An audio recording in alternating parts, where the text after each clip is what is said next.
ദൈവസൃഷ്ടിയായ മനുഷ്യൻ ദൈവത്തോട് ബന്ധം പുലർത്തുന്നത് പ്രാർത്ഥനയിലൂടെയാണ്. ആവശ്യങ്ങൾ നേടിയെടുക്കുവാനും ആത്മീയമായി വളരുവാനും വേദനകൾ പങ്കുവയ്ക്കുവാനും ദൈവത്തോട് നടത്തുന്ന സംസാരമാണല്ലോ പ്രാർത്ഥന.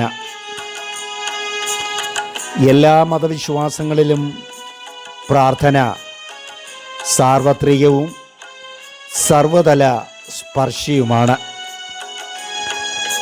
കാലത്തിൻ്റെ കുത്തൊഴുക്കിൽ പ്രാർത്ഥന പൂർവികരെ അപേക്ഷിച്ച് ഇപ്പോൾ മൂല്യച്യുതി വന്നിട്ടില്ലേ എന്ന് നാം സംശയിക്കേണ്ടിയിരിക്കുന്നു. പ്രാർത്ഥന പ്രാണനും ആത്മാവിനും അനിവാര്യം തന്നെയാണ്. പലപ്പോഴും നമ്മുടെയൊക്കെ പ്രാർത്ഥന അനുഗ്രഹങ്ങൾ നേടിയെടുക്കുവാൻ വേണ്ടിയുള്ളതാണ്. നാം ഉദ്ദേശിച്ച ഉത്തരം ലഭിച്ചില്ലെങ്കിലും പ്രാർത്ഥന ഒരിക്കലും വ്യർത്ഥമായി തീരുകയില്ല.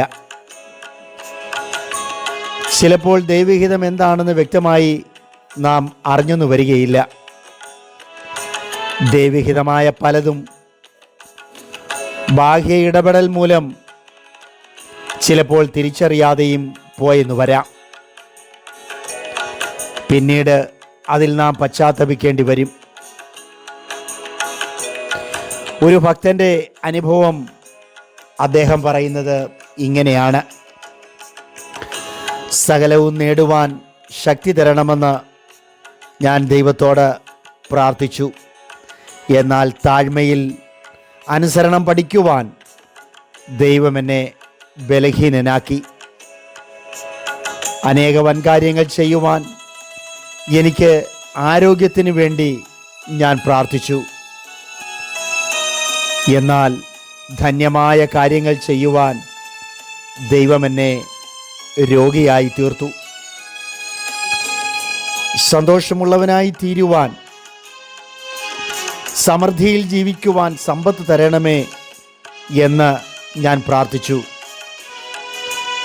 അപ്പോൾ ഞാൻ ജ്ഞാനിയാകേണ്ടതിന് ദൈവം എന്നെ ദരിദ്രനാക്കി.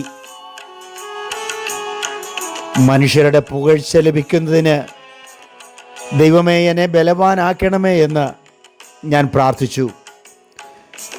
എന്നാൽ ദൈവകൃപയുടെ ആവശ്യത്തെ മനസ്സിലാക്കേണ്ടതിന് ദൈവം എന്നെ വളരെ ബലഹീനനാക്കി തീർത്തു. നോക്കൂ, അദ്ദേഹം പ്രാർത്ഥിച്ചതൊന്നുമല്ല തനിക്ക് ലഭിച്ചത്. ആഗ്രഹിച്ചതിന് വിപരീതമായി നല്ലൊരു മനുഷ്യൻ ആക്കി തീർക്കുവാൻ ദൈവം അദ്ദേഹത്തിൻ്റെ മറുപടി ഇങ്ങനെയാണ് ചെയ്തത്. ദൈവത്തോട് നാം നടത്തുന്ന സംഭാഷണമാണല്ലോ പ്രാർത്ഥന എന്നത്. ആ സംഭാഷണത്തിൽ സ്വന്തം തീരുമാനം ദൈവിഷ്ടമാണോ എന്ന് നാം ചിന്തിക്കുക. പ്രാർത്ഥനയ്ക്ക് വിപരീത മറുപടിയാണ് ലഭിക്കുന്നതെങ്കിലും ആ ഭക്തനെ പോലെ നമുക്കും ദൈവത്തിൽ സന്തോഷിക്കാം. ഉടനടി മറുപടി ലഭിച്ചില്ല എങ്കിലും നിശ്ചയമായും നമ്മുടെ പ്രാർത്ഥനയ്ക്ക് മറുപടി ദൈവം തരും. യഹോവ ഭക്തന് ആ ദൃഢധൈര്യം ഉണ്ടാകട്ടെ. പ്രതീക്ഷകൾക്കപ്പുറത്തായി വിപരീത മറുപടി ലഭിക്കുമ്പോഴും ദൈവത്തെ മഹത്വപ്പെടുത്തുന്ന ഇയ്യോബിനെ കുറിച്ച് വിശുദ്ധ ബൈബിൾ നമ്മെ പഠിപ്പിക്കുന്നു. തളർന്നു പോകാതെ പ്രാർത്ഥിക്കാം. ദൈവത്തോട് നമുക്ക് പ്രാർത്ഥിക്കാം.